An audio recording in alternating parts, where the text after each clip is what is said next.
information tinayo ende yakaperera futi nekatsika kari kuitwa neZANU-PF kuti vari kuenda kumaruzevha uko kuma-growth point, kumakoronga nekumaporokochwo vachinotutana nevanakomana vevanhu ikoko nevanasikana vevanhu kuti endei. Matopinzwa basa mapurisa akashota, mapurisa nemasoja akashotwa, matopinda basa imi. Izvo ifire yeZANU-PF yekuti zviri kuitika kukinya uko vakatarisana nazvo veZANU-PF. Chinzwai first imimi veZANU-PF. Nhau iripo ndeyekuti manje muchaona kuti the civilian population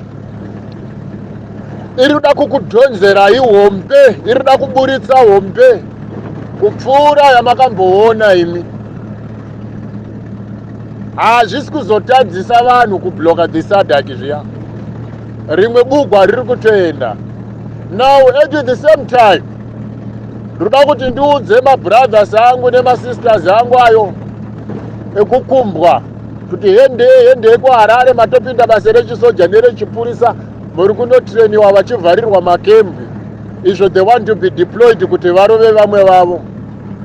Just as a reminder, rangarirai kuti paDRC apa paKongo apa masoja ese akapera avakange vakawanda, ati muri kuzviziva. ZANU-PF isingade kutaura nanhasi yakabva yatsika madziro, haina kuda kumbotaura the number of people, haina kuda kumbotaura the number of people vakadini, vakapararira, vakafira mukati memasango eDRC, kumaswambu, kumagomba akadzika, mamwe ane madhaka, mamwe ane ndove, mamwe anei. Zvichinzaiwa muri kurwira rusununguko rwevamwe vanhu, muri kurwira mamaini eZimbabwe, ehurumende yeZimbabwe neyeZimbabwe National Army. Vanhu vakatsakatika, vakapera kufa zvitunha zvikawanda, to the extent yekuti zvimwe zvitunha zvaisvikira paairport yemuZimbabwe.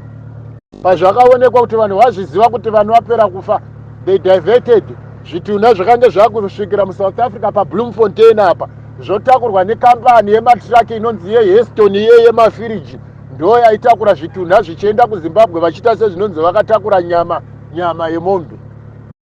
I'm telling you a true story. Ndoda kuti munzwe imimi maZimbabwe nimimo muri kuda kushandiswa nemabwidi aya. Mabwidi aya muri kuramba muchiregerera manyasarandi ekuZambia nekuMalawi vachikushandisai vachiti hendei ZANU-PF icharamba ichitonga kusvikira madhongi abude nyanga.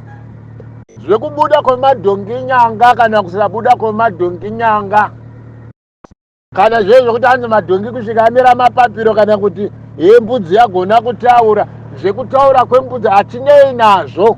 Zvatinei nazvo ndezvekuti inzwai vakomana, ZANU-PF inofanira kuti irove pasi.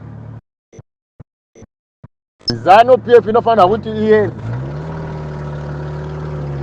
Izvo tinokudzana pachena izvo. Zvino imi makada kudifenda vanhu vakatora minde yevanhu, makada kuita basa rekudifenda vanhu vane history yekuti vakatora vakadzi vevanhu vachiuraya varume vacho. Makada kudifenda vanhu vanozikanwa kuti vanhu ava vakanopamba makambani evanhu vakadya vega mari. Makada kuita basa rekudifenda vanhu vanozikanwa kuti vakapondesa hama dzavo. Inzwaika kana macivilian achinge akurova vanhu waonekwa wakapfeka uniform yechisoja kana chipurisa, number 1 unofira mahara, number 2 munokuvadzisa vamwe, because chaita kuti mukokwe imimi mushandiswe mutini wesembwa inokandirwa mabhonzo kuti bhoki uya udye bhonzo. Inhau yekuti masoja nemapurisa havachada chihurumende ichi cheZANU-PF ichi, hakuna achiri kuchida. Saka ndezvekutongwarira zvichenjerere, urege kushandiswa iwo, unokuvarira mahara. Variko vamwe veZANU-PF vakawanda, vamwe vakatozovharirwa futi mumajeri, vari mumajeri vatumwa neZANU-PF iyoyi, woendeswa kujeri kwacho neZANU-PF yacho iyoyo. vakukupandukirei kuti hatina kukutumai endei kuchikurubu. Munovabvunza kuti mimi mese muri muno makanga mapara mbavha dzekuba mombe dzevanhu nembudzi dzevanhu here. Vazhinji vavo vakatumwa neZANU-PF kuita the dirty work ndobva vasvipwa.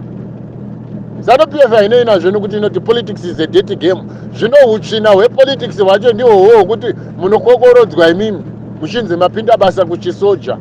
Hendei munorova vanhu vada kutadzisa vanhu veSADC muchinzi ndevetrupusi. Havasi vanhu vetrupusi, vanhu vada kuita uprising. Vamwe venyu macivilian akaita semi tanzwa kuti vanhu vetrupusi vada kutarisa vanhu veSADC.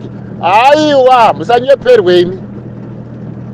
Inyika yese isisadi zveutsotsi izvi, zvelooting izvi, zveumbavha izvi, zvecorruption izvi, zvekunyengedzwa izvi, zvekubirwa izvi. Vanhu havachada kane.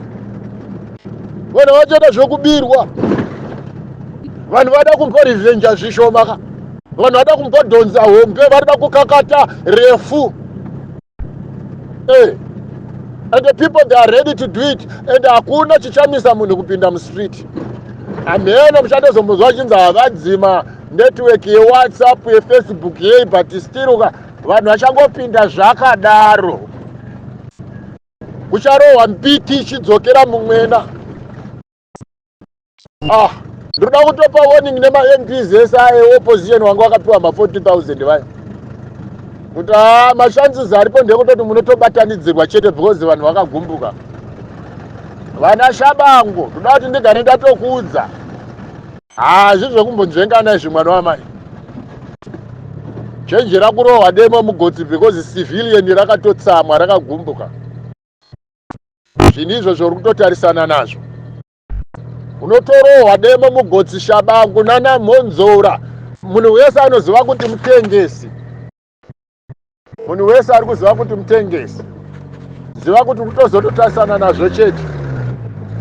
Hausi kuzomboregedza haiwa, harutonotarisana nazvo chete. Zvinizvo ndezvechokwadi ende zviri kutozoitika kune munhu wese ari mutengesi chete. This time haiwa, ndotokuudzira ndokubudirai pachena.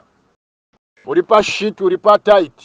Muchaona kuti civilian ka arine power. Power belongs to the people and the people can retrieve the power back. Zvezvo kumuditsira ndichiti ndiri musoja, ndiri veteran, hazvichasenzi. Zvaenda pasi chigare, not in this age. Ndatinda.